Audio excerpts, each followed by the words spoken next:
Welcome to the Sharkpreneur podcast with Kevin Harrington and Seth Green. Kevin Harrington is the inventor of the infomercial, one of the original sharks from the hit TV show Shark Tank, and has generated over $5 billion in TV and digital direct response sales. Seth Green is the world's first trusted authority on cutting-edge direct response marketing, a best-selling author, and the only 3-time Marketer of the Year nominee. On the podcast, Kevin and Seth interview sharkpreneurs who share straight talk on what it takes to explode your business. Why do so many businesses struggle while others seem to explode overnight? Do you wish you had the secret to this type of exponential growth? Now, I've scaled more than 20 businesses to over $100 million, and it's not just luck. In my new book with Mark Tim, Mentor to Millions, you'll learn the repeatable framework I use in all my business ventures for massive success. Order at kevinmentor.com and get over $1,000 in bonuses. Head to kevinmentor.com. Welcome to the podcast. This is your host, Seth Green. Today, I've got the honor of being joined by Dan Ryder, the founder of Prime DeFi, the world's #1 DeFi education company obsessed with helping their clients achieve financial freedom. Dan, thanks so much for joining us. Hey, Seth. Yeah, happy to be here. Awesome. Let's go back in time just a little bit. How did Prime DeFi get started? Yeah. So backstory on that is I got into the world of DeFi about 2 years ago because as an investor, somebody who wanted to see more returns than we were seeing in the stock market over the last 2 years, I was looking for other avenues, right? My marketing agency was doing well. We had a surplus to cash. We wanted to be smart about it. And I discovered, that within the crypto markets, there was this little known sector called DeFi, or decentralized finance. And it offered the individual like us, anyone, the ability to, pretty much outperform hedge fund managers, right? Pretty easily. So I just kind of dove right in, learned a lot. And after working on it myself, I started showing it to some, neighbors of mine because nobody knew about this stuff. And then I just had that light bulb moment of, I think this is a huge opportunity to educate the masses because of how new DeFi is. And so that started everything, right? That started putting our company together to help and train others to get involved. Absolutely. And I'm sure the longer version of that could probably be in a book somewhere if it isn't. So let's break it down just a little bit. What is, in your definition, what is decentralized finance? Yeah. So basically what decentralized finance is it takes traditional finance and it it's funny, it literally just decentralizes it, right? In regular finance, you have intermediary parties, right? Banks, essentially at the middle of everything that you do. When you go to a store and you transact with a merchant, right? There are banks who are acting as middlemen to move funds, right, from buyers and sellers. When you take a loan and you use credit, right? There's the banking industry acting as a custodian, right? On the investing side, when you have a 401k or when you set up a brokerage account because you want to buy some stocks or whatever, you are depositing funds into an account where you have a custodian holding your funds for you, right? And then you're going ahead and doing those activities. Well, with DeFi, because of the innovation of smart contracts, and this is really coming from Ethereum, the crypto token Ethereum, it kickstarted this whole thing called a smart contract, which basically removed the need for a centralized custodian to perform that function because it could be automated in a trustless, which does not mean without trust. It means that you're not relying on somebody being trustworthy because it's literally math and smart contracts, right? It's programmed to do a certain thing, and that's what it does. And so a lot of financial activities like sending funds, lending, could all now happen on a decentralized marketplace governed by smart contracts. So it's kind of like that might sound a little complicated, but it's kind of like if you think of Uber, what Uber did for the taxi industry, right? Uber allowed anybody with a car to be their own cab company, right? You just had to have a car. You didn't have to start a business. You just sign into the app and now here you are making money, driving people around. So with DeFi, It allows anyone that has any amount of capital to essentially be their own bank, right? And offer banking services for others, right? And the good news is you don't need $1 billion and you don't need a bank charter. You can get into this world of lending just like big banks do, and you can make interest the way big banks do as an individual, right? And so there's some really exciting opportunities around that, and that's kind of like what DeFi is at some high level. But yeah, it goes way deeper. It's more so than probably we have time to talk about here. Right. We could spend hours diving down the rabbit hole. I'm sure you could probably do a couple-day seminar. Yeah. Yeah. So how does Prime DeFi help its clients or customers? Yeah. So Prime DeFi is an education company, right? So what we do is we're educating people about how they can actually participate in these opportunities, right? So there's a couple of barriers to entry. Most people have not ever purchased cryptocurrencies. They don't know how. They don't know how to self-custody. There's a lot of misnomers, right? Especially like over the last year. The only thing the news offers people in the form of crypto is like crazy stories of scandals, right. It's either FTX or what the price of Bitcoin is.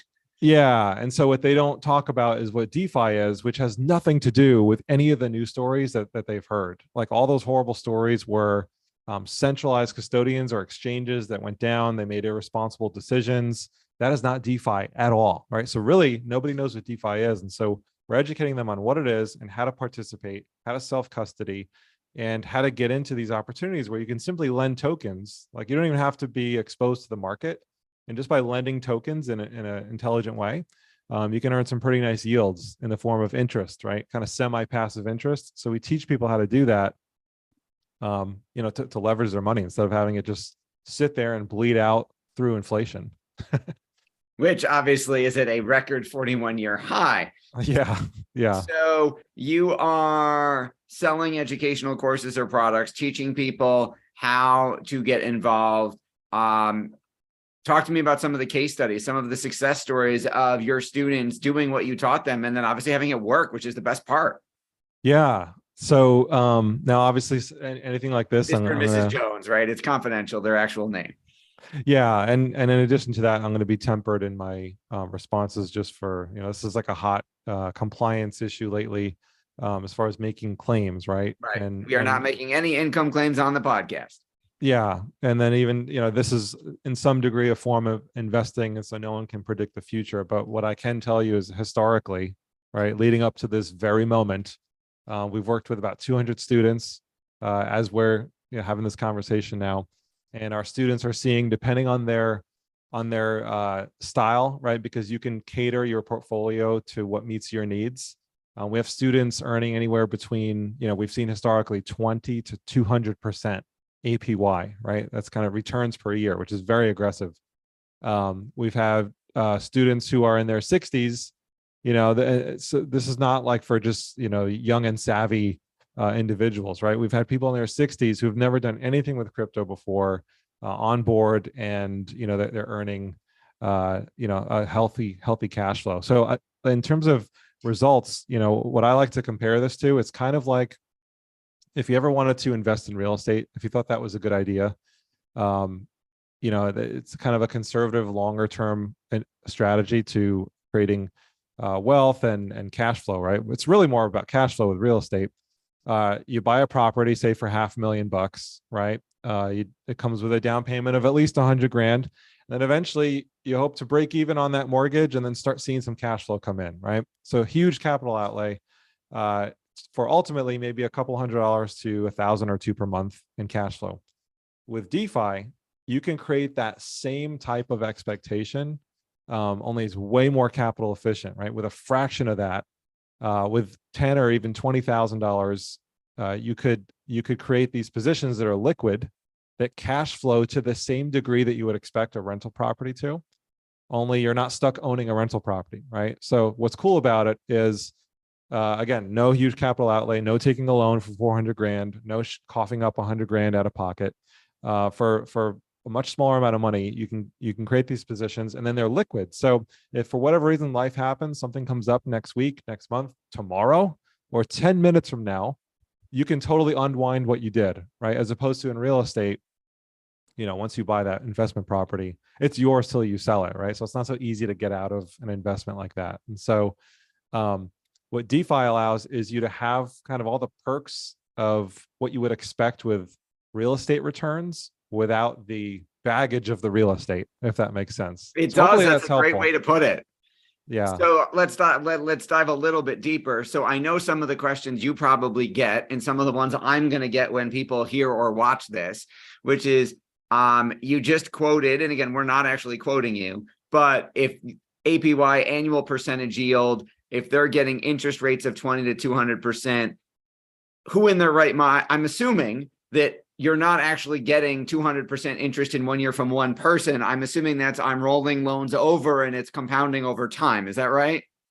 Yeah. So no, in some cases it's not with compounding. So yeah, let me explain how this works, right? So how are these returns being earned, right? So in a normal market, right? You have, if you want to go buy Bitcoin or even stocks, regular stocks, right? If you have a Robinhood account and you day trade some stocks, or you just invest in stocks, like what happens, right? You go into that platform, Coinbase, Robinhood, whatever, and you buy the asset that you want to buy. And what's actually happening is that platform, right? They are acting as a centralized custodian. Okay, so this is how DeFi has innovated centralized finance or traditional finance, right? So let's talk about what happens in the regular world, right? In the regular world, when you go to a platform like that, if you want to buy a stock or a crypto, there's someone else on the other end of that transaction, right? So these guys, their business model is keeping an exchange open where they match up buyers and sellers, right? And they do that with what's called an order book, right? So you put an order in and it gets filled, right? And that's how you purchase what you purchase with, and they take a fee for that, right? It's trading fees, right? So that's how regular finance works, right? With DeFi now, you have a decentralized version of that. So you have a decentralized exchange. Now, how does that work, right? It doesn't rely on a centralized party to mediate the transaction between the two people. How the DeFi version works is it's kind of like self-checkout at a grocery store, right? You go into the grocery store and then you grab the items that you want, and then you go to the register, scan and pay, right? You don't need to interact with a person. Nobody has to ring you up, so to speak, right? So that's how these exchanges work. They maintain what's called a liquidity pool, and they just have a pot of tokens, and it's literally like for the end user, it's like self-checkout. You just go there and you say, okay, I have this token, whether it's USDC, like a dollar derivative, or if you have Bitcoin, you want to swap it for a different token, you go to the pool, you say, okay, I have this and I want that instead. And then the pool swaps you out, right? And the pool takes a fee, right? Now, the catch to that is that the pool is inventory, right? Just like a store, the only thing that would stop you from checking yourself out in a store would be if they didn't have inventory, right? So same thing with these exchanges. They need inventory, and that inventory is liquidity. It's tokens.